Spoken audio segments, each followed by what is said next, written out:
Some people want new clothes. Some people want new jewelry. Some people even want a new car. But you know what I want? I want the next rookie wide receiver that's going to take over the NFL.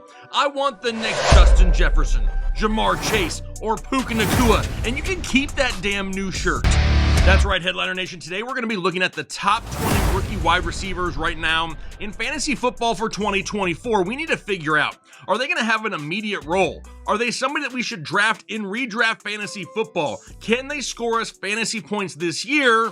Or are they going to take some time and maybe they're a little bit more of a dynasty stash? We're also going to be taking a look inside of Underdog Fantasy to kind of see where they have a few of their season totals set on Underdog champions. Maybe by us looking at where they have them set for receiving yards and touchdowns, it can kind of give us a little bit of a glimpse into what to expect here this season. Now, maybe you're not on Underdog Fantasy yet. No, it's not too late. Head over to Underdog Fantasy or download the app. Create a new account using the referral code Headliners. When you do that, you get a bunch of things. The first thing, you're going to have a special pick added to your account, but you're also going to get a first-time deposit offer of up to $250 in bonus cash. Plus, on top of all that, I'm going to send you a free 2024 fantasy football draft guide, dynasty content, redraft content, and everything in between. There is not a better fantasy football draft guide in the industry. If you scroll through some older videos, you'll see all the comments from viewers that absolutely love our draft guide. You don't want to miss out on, especially if you get it free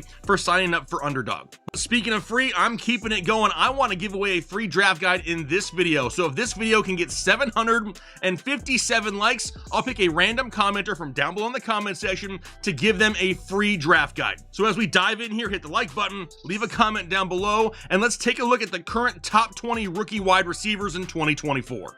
And let's go ahead and kick it off right here at the top of the list. Now, as we're going through all these names through this top 20, I'm going to be assigning some eggplants to each player. The more eggplants, the higher the likelihood that they have an immediate role in 2024. But starting with Marvin Harrison Jr., now of the Arizona Cardinals, you better believe the dude's getting 3 eggplants in this rating because the Cardinals are a below average team at best. They're going to be trailing. They're going to have to throw the ball a ton each and every week. Plus, there is no other high-end wide receiver options on this roster. Some complimentary guys, sure. Guys like second-year wide receiver Michael Wilson, big Dortch energy Greg Dortch, and one of my favorite tight ends of the year, Trey McBride. But with all the targets that are available in this offense, Marvin Harrison Jr. gonna have an immediate role. How about next up? It's Malik Neighbors of the New York Giants. I'm gonna give him 3 eggplants as well. He's gonna get peppered with targets.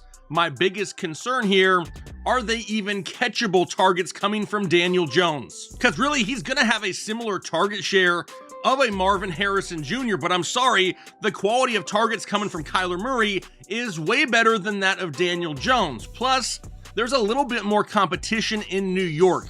Last year, rookie wide receiver Jalen Hyatt, he wasn't even utilized in this offense. Does he see a bump in targets this year? How about Wan'Dale Robinson, Darius Slayton, other complimentary guys? But Malik Neighbors, we know, is going to have an immediate role in this offense. Now, when we take a look over on Underdog Fantasy, they currently have him at 875.5 yards and 5.5 touchdowns. But like I've already said, I have a hard time relying on the arm of Daniel Jones. If anything here, I slightly lean over on the yardage, but I'm not touching the touchdowns. Which will then bring us to the next guy. It's Rome Odunze of the Chicago Bears.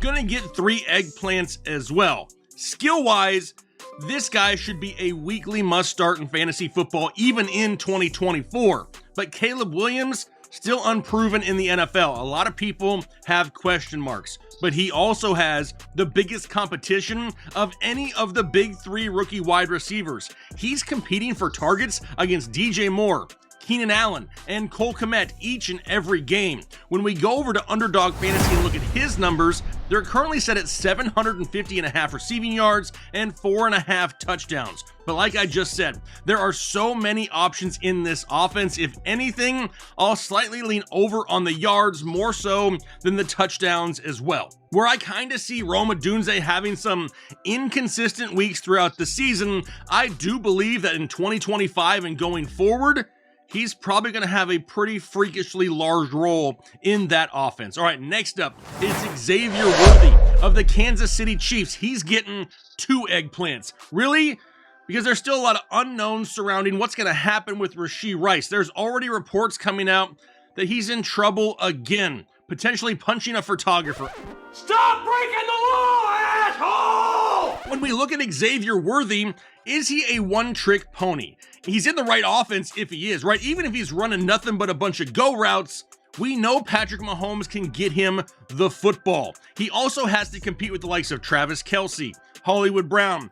Do we even see Rashee Rice at all in 2024? That's a big question mark. If he's done for the year, yes, Xavier Worthy may climb up to 3 eggplants, but I really got to see what's going to happen with that situation first. Over on Underdog Fantasy, they currently have Xavier Worthy at 850.5 yards, 4.5 touchdowns. Now, right now, without knowing the status for sure of Rashee Rice, it's tough for me to bet on this, but if anything, right now, I lean the under on the receiving yards. And I say that because there were so many times in 2023 that we saw Patrick Mahomes spread the ball around. At times, we were seeing 10 different players a game catch balls. Now, sure, if Rice isn't in the mix, we could see more targets going the way of Xavier Worthy, but if he is that one-trick pony, the bigger plays may be a little bit more few and far between. All right, let's move down the list again. Vlad McConkey, my favorite name to say probably overall this season. He's with the Los Angeles Chargers, and he's getting 2 eggplants, and really,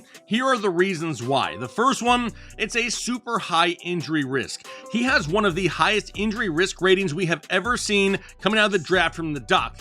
You can see right here on the screen, the dude has been beat up a lot. And if you like what you're seeing on the screen, this is just a sneak peek of kind of what you see inside of our draft guide. So you need to get one if you haven't already. But we also know there's a new coaching staff there in LA with Jim Harbaugh. And typically, he doesn't lead some pass-heavy offense. And now they have wide receivers, mid-wide receivers, all over the place. They already had the likes of Josh Palmer and Quentin Johnston, but they also drafted Brendan Rice, who is Jerry Rice's kid. They're in the mix for MVS. They've already added DJ Chark. There's just wide receivers floating around everywhere in LA. So between that and the injury risk, I'm going with 2 eggplants.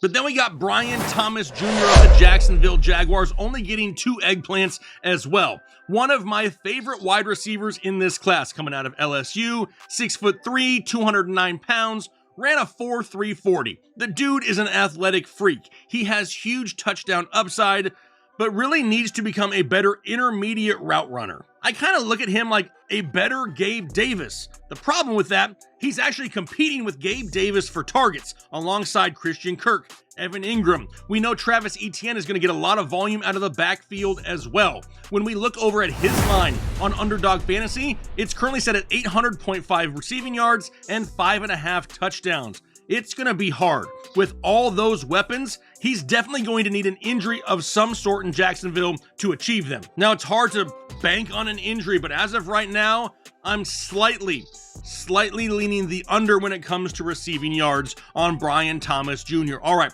how about Keon Coleman of the Buffalo Bills? And this dude is quickly, and I mean quickly, becoming so many people's favorite rookie wide receiver just due to the videos that are coming up on social media. The guy is absolutely hilarious, but he's also getting 3 eggplants from me. And why? He's the most physical wide receiver on this team, and there are tons of targets available since Gabe Davis and Stephon Diggs are no longer in town. His biggest competition for targets is Khalil Shakir, Curtis Samuel, and Dalton Kincaid. They went and got Keon Coleman early in the NFL draft for a reason. It's to be their #1 overall wide receiver. Now, while he may not fill the big-time shoes of a receiver like a Stephon Diggs, he definitely has some super high upside in a high-powered offense with targets available. That's why he gets 3 eggplants. All right, up next, it's Ricky Pearsall of the San Francisco 49ers, and he only gets 1 eggplant. And that breaks my heart because I love myself some Ricky Pearsall a lot, but he definitely needs an injury or a trade to either Deebo Samuel or Brandon Ayuk. This offense is absolutely loaded with high-end weapons, and he has no chance at getting any weekly consistent volume with all of them there. Between Brandon Ayuk, Deebo Samuel, George Kittle, Christian McCaffrey, sure, we're going to see glimpses this season, but unless one of those big-name guys are not in the equation, it's probably not going to be something we can rely on weekly. So while I love him for Dynasty leagues, probably not somebody I can draft and rely upon in 2024. But then we move down to Adonai Mitchell of the Indianapolis Colts. He's getting 2 eggplants. Now, I love Anthony Richardson. I love that he's going to be back and healthy. But can he supply multiple fantasy wide receivers in this offense that's going to rely heavily on the run? Plus, we already know we have some health concerns and character issues, and at least some rumors out there surrounding Adonai Mitchell. But he's got some competition in this offense. Guys like Michael Pittman, Josh Downs, and Jonathan Taylor is going to eat in the backfield this year. Really similar to Ricky Pearsall, unless there's an injury, I don't know if Adonai Mitchell is somebody that we can rely upon weekly in 2024. Which will then bring us down to Xavier Legette of the Carolina Panthers. And this dude's getting 3 eggplants for me here this year. He is a big-time playmaker in an offense that is desperate for big plays. They invested a first-round pick on this guy, and he is an absolute yard-after-the-catch monster, a yak monster. But he's not there by himself. He does have some competition. Deontay Johnson, probably going to be the guy that racks up the majority of the volume in this passing offense. But they also have Adam Thielen as well, who started off hot in 2023, but really fizzled down the stretch there late in the season. So why do I like a guy that has to fight for targets with 2 solid veteran wide receivers? It's because of the yak ability that I just mentioned. He doesn't have to rely on big plays down the field, which is great because Bryce Young can't stay upright that long in the pocket. Now, hopefully the offensive line, they should be better, but you can take a short crossing route to Xavier Legette and he can take it the distance. Big plays are probably coming for him this year. I definitely like him in this Carolina offense, which will then bring us down to Troy Franklin. He's also getting 3 eggplants for me here this year, and really the main reason, it's because he's paired up with his college quarterback Bo Nix there in Denver. The team no longer has Jerry Jeudy, and there are tons of targets available. His biggest competition is Courtland Sutton, Josh Reynolds, and Marvin Mims. But when you add in the fact that he's playing with his college quarterback from just last year, they had crazy good chemistry. You have to think that the young quarterback is going to be looking his way quite a bit, and there's targets available. That's why Troy Franklin, he's getting 3 eggplants for 2024. But what about Jalen Polk of the New England Patriots? I'm sorry, as much as I like Jalen Polk, he's only getting 1 eggplant for 2024. There is just so much unknown in New England. We have a new coaching staff. We have a new rookie quarterback in Drake May. The biggest competition out there are a bunch of guys that have been involved in this offense before. Kendrick Bourne, Demario Douglas. We still have Juju Smith-Schuster. They just brought in KJ Osborne, and they drafted another rookie who we'll see a little bit further down this list, Javon Baker. It's a team with so many unknowns. We have no idea of knowing which one of these wide receivers are really going to lead the team in volume. So for right now, it's a 1 eggplant for me. How about Roman Wilson of the Pittsburgh Steelers? We're going right back to 3 eggplants because he has an immediate target share available in Pittsburgh with no Deontay Johnson in this offense. Plus, we get an upgrade at quarterback. I don't care if it's Russell Wilson or Justin Fields. Either one of those guys are better than what it would have been with Kenny Small Hands Pickett. Plus, then we look at competition. Van Jefferson, George Pickens, Pat Freiermuth, and then the running game. I'll take Roman Wilson racking up a butt ton of targets underneath in this offense. He may not have the big playability of a George Pickens, but he can definitely rack up some receptions in an offense with upgraded quarterback play and immediate targets available. Which then brings us to Jermaine Burton of the Cincinnati Bengals, and we're going back to 1 eggplant here. He really needs an injury or a trade of T. Higgins in order to get volume in this offense. He is a great talent, but he's another guy that's going to need some coaching. There's some rumors out there about some character issues, but the situation in the future is great. He's maybe more of a 2025 guy. Right now, the only other competition in this offense is Jamar Chase and T. Higgins. If Higgins were to leave after 2024, after his franchise tag and sign a long-term deal somewhere, Jermaine Burton could find himself as the wide receiver 2 in Cincinnati with Joe Burrow, and that could definitely be a huge boost to his floor. Unfortunately, I think we're going to have to wait until next season in order to see it. What about Malachi Corley of the New York Jets? And he's going to be getting 2 eggplants from me, and really because I can see him being the new age Randall Cobb for Aaron Rodgers. They're already spending some time together here this offseason. We already know that when it comes to other competition in this offense, we got Garrett Wilson top of the list, but after that, Mike Williams. When is the last time that Mike Williams has stayed healthy? I don't even know if I can remember back that far. But I do know that the Jets spent a fairly high draft pick to bring this kid in to be an immediate playmaker in their offense. He's got 2 eggplants. The only reason he doesn't have 3, I mean, it's a small chance, but there is that chance that Mike Williams does stay healthy. And if Mike Williams is healthy, he is for sure a top 24 wide receiver in the NFL. We just can't see him healthy, like, ever. If he was always healthy, we may only see Corley with 1 eggplant, so it really all hinges on Mike Williams. Which then brings us down to Javon Baker, and really 1 eggplant once again for him, and it has to do with everything I just mentioned when we were talking about Jalen Polk. How about Jalen McMillan of the Tampa Bay Buccaneers? Only 1 eggplant for him as well. Solid depth add in Tampa Bay, for sure. But I really can't see him with an immediate role. Mike Evans is still the alpha in Tampa Bay. Chris Godwin going to get a lot of opportunity this year, especially probably out of the slot, which I love. Cade Otton, the running game with Rachaad White. Jalen McMillan could have a small role as the season progresses, but not somebody who I'm going to draft and really expect anything from in 2024. More of a 2025 guy, in my opinion.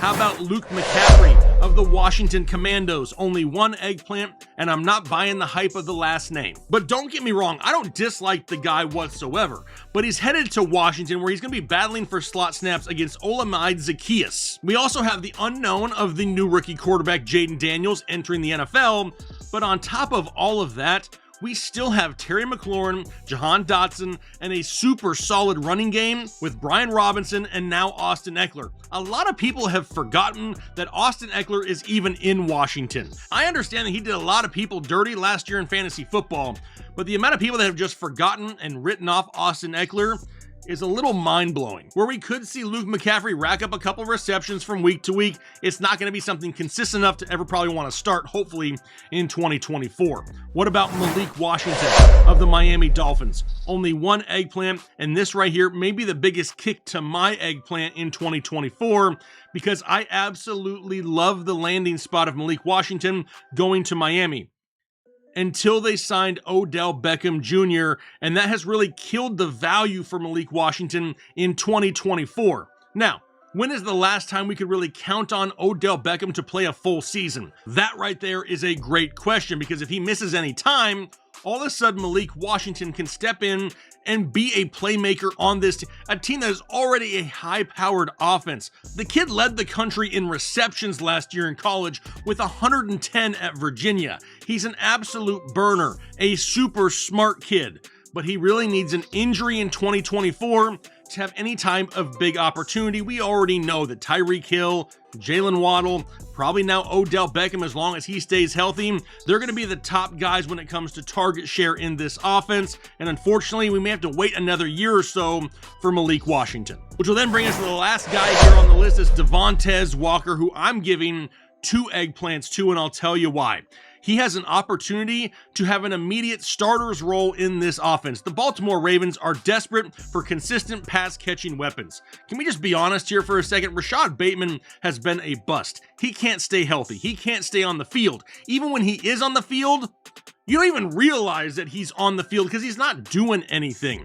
But look at the biggest competition that Devontae Walker has. Zay Flowers, Rashad Bateman, Nelson Aguilar, Mark Andrews, and then a run game with Derrick Henry. They've been trying for years to get some pass-catching weapons for Lamar Jackson. This is the best addition he's got in the draft here this year. It would not surprise me whatsoever if he approaches right around 80 targets in his rookie season. It may take him a few weeks to get going, but he definitely could translate into somebody late season, maybe kind of like we saw from a Jaden Reed perspective last year. They can have a little bit of a boost down the stretch. It seems like every single year there's a rookie wide receiver that just pops off and goes off on somebody's fantasy football lineup. I want you to leave a comment down below. out of these 20 wide receivers, which one do you think absolutely goes off and carries people to fantasy football championships? And then remember, once this video hits its like goal, I'm going to pick one of those random commenters from down below to give a free 2024 fantasy football draft guide. So if you haven't subscribed already, now is the time to do so. I'm going to go ahead and get out of here for the day, but most importantly, do your part, please, to try to make the world a better place. Analytics, off the chain, all the channels, not the same. Jake and Kyle